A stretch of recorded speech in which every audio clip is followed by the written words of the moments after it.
Tara, biyahe tayo sa tinatawag na Last Paradise of the North. Dito lang yan, sa Dilasag, Aurora. Summer break at nasabik sa dagat. Kaya nag-road trip sa dulo ng Aurora dito sa Dilasag.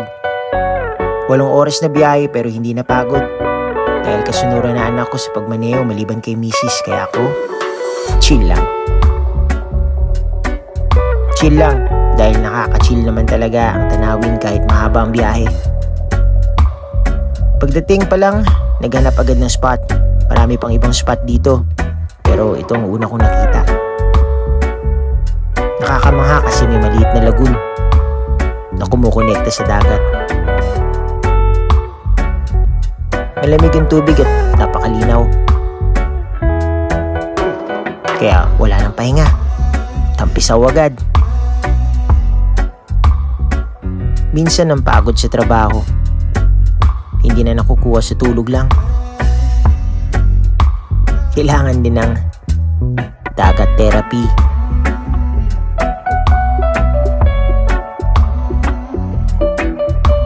Pagkatapos ay tumungo kami sa dagat para salubungin ng mga alon.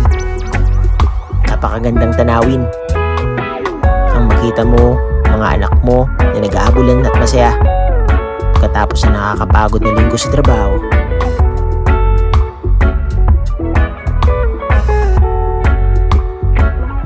Swerte namin at solo namin ang dagat. Pero naisip ko, malamang tanghaling tapat, mainit. Hindi ata ako nakapag-sunblock. Naghanap kami ng mabibilhan ng pananghalian. Sa daan pa lang dami ka nang mapagbibilhan. Kagaya nito, mga bagong lutong ulam. Wala kaming baon, mabuti na lang maraming nagtitinda dito.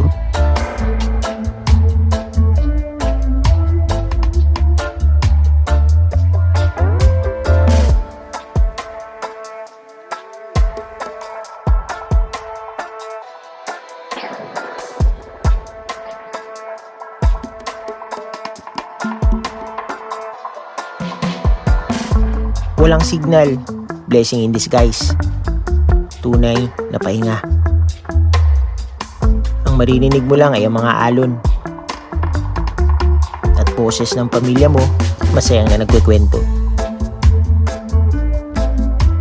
Sumaglit kami sa tinatawag na Last Paradise of the North, isang tagong paraiso ng Aurora. Minsan, ang tawag nila ay Little Batanes of the North. At hindi na nakakapagtaka kung bakit.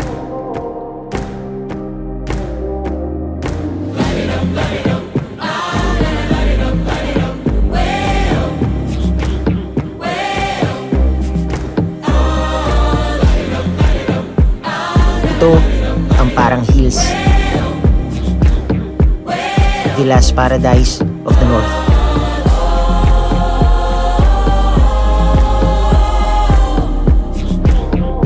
Kay sarap maghabulan sa damuhan kaysa sa semento ng syudad. Malayo sa polusyon at makakahinga ka ng maluwag. Ang pagkamangha namin sa ganda ng kalikasan ang dadalhin namin sa pagtanda. Pagkatapos ng takbuhan sa parang hills, bumalik kami sa dating spot para maghapunan. Nagdala kami ng mesa, upuan at ilaw at bumili ng pagkain sa daan.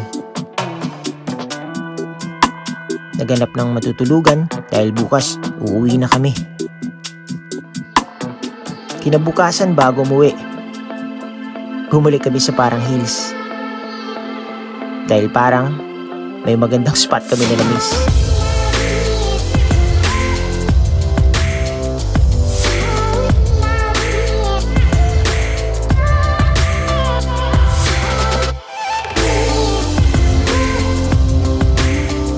Ang pinakamagandang tanawin ay ang hindi lang nakikita ng mga mata natin, kundi yung nararamdaman ng puso kasama ang mahalagang tao sa buhay natin.